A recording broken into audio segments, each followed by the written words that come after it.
BBYO, it's good to be back. How are you? Today, I want to tell you guys a story about how my friends and I started a bucket list, and it completely changed our lives forever. Now, in order to tell that story properly, I need to bring you back. When I was just older than you, I was graduating high school. And I was graduating high school, everything was good. Life was good. I had an academic scholarship to one of the best universities in Canada. I had just made the U19 national rugby team, and this was my dream. Now, I put a lot of pressure on myself to do well in school and to do well in academics. And I was thinking about the World Cup that we were training for in France. And as I was thinking about it, I played fly half. And for those of you that don't know fly half, to give you a football analogy, it's like the quarterback and the field goal kicker in one. So I was thinking about the kicks, and I started worrying about the kicks. What if I missed an easy kick on the world stage? And these thoughts would run in my head at night, and this anxiety would come at night. And this anxiety led me not to be able to sleep. And this lack of sleep slid me down into a depression.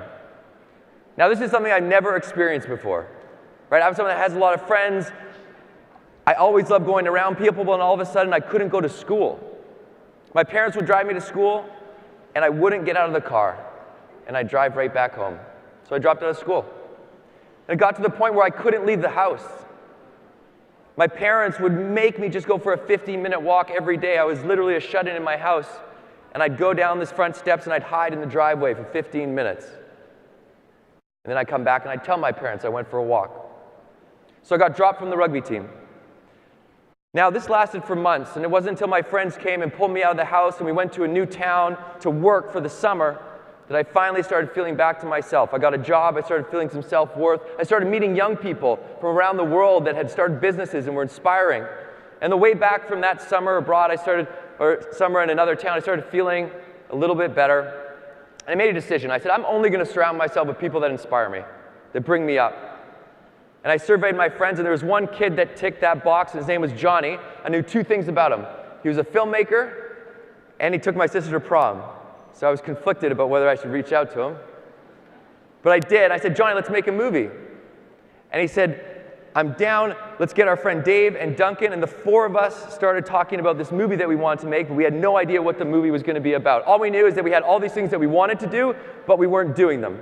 And then Johnny got assigned this poem in English class at McGill called The Buried Life. And in this poem, it articulated this feeling we were feeling that we had all these things that we wanted to do, but we weren't doing them because they were buried. And we thought, how do we unbury ourselves?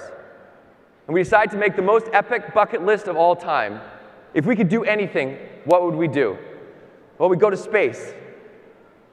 We'd make a TV show. We'd write a New York Times bestseller. We'd sit with Oprah. We'd play basketball with President Obama. And we decided that we were going to go after this list, knowing that we would never really accomplish any. But we thought, let's go after it and let's help other people do the things that they want to do on their bucket list. So that was the goal, 2-week road trip, cross things off our list and help other people. We boarded an RV, we bought a camera on eBay, and we hit the road. Now, what happened was this mix of magic and luck, where people started hearing about our list, and strangers would reach out and be like, I heard about your list, I can help you. Oh, here's my biggest dream. Can you help me? Now, that 2-week road trip has lasted 10 years. And now, thank you. Thank you. And we've been able to cross things off that we were sure were impossible. Right? Things like number 53, make a TV show on MTV. I think we have a photo. And things like number 95, play basketball with President Obama at the White House. Things like number 42, sit with Oprah.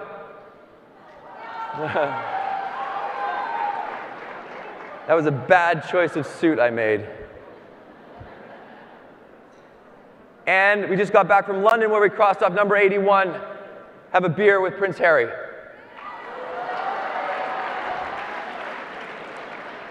Now, oddly enough, it's not these big list items that mean the most. We were speaking in DC at BBYO a number of years ago, and we asked everyone to share what their list was. And a kid named Lucas stood up and he said, my dad's homeless. Before I die, I want to get him a home.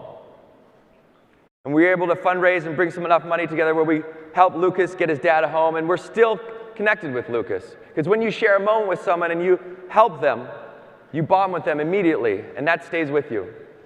So it's things like that.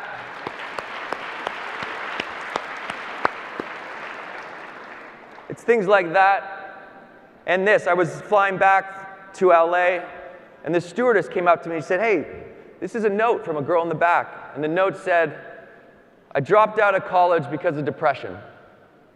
I've watched every episode of The Buried Life, and it's helped me get my life back on track.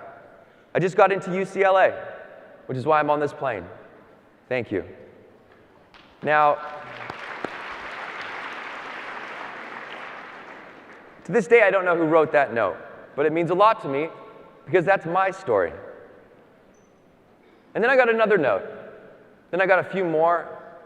And then I got hundreds and thousands of emails, Facebook messages, tweets of people struggling with anxiety, depression, self-injury. Now, I don't know if you guys fully are aware, but this isn't a problem right now in the United States and around the world. This is a crisis. A crisis where every 16 minutes, someone in the US takes their own life. That's over 120 suicides a day. It's the #1 health-related killer of youth in Canada. Now, what do we do with that? How do you digest that type of statistic? Well, I'll tell you what we can do about it. We can break the stigma around mental health by having conversations.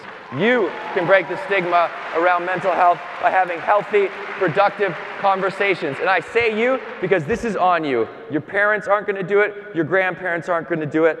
You have to do it. You have to talk about it. And it's not on the 1 in 5 that struggle with mental health to break the stigma. It's on the 4 out of 5 that don't, to make the 1 in 5 feel okay to talk about. So 1 in 5 people struggle with mental illness. 800 people in this room struggle with mental illness. Put your hand up if you would help a friend if they called you when they were struggling. Put your hand up if you would be there for a friend if they are struggling. You see that, 800 people? You can talk about it. And it's good that you're raising your hand, because one day you're going to need to call them.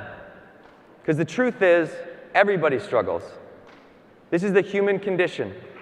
We have ups, we have downs. And it's just important to talk about it, especially with guys.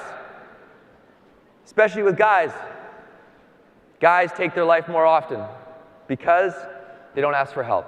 It's not our fault. We were raised with this backwards definition of what it means to be a man, which is to stand up, don't talk about your feelings, don't show any weakness. Now, the truth is, that's backwards.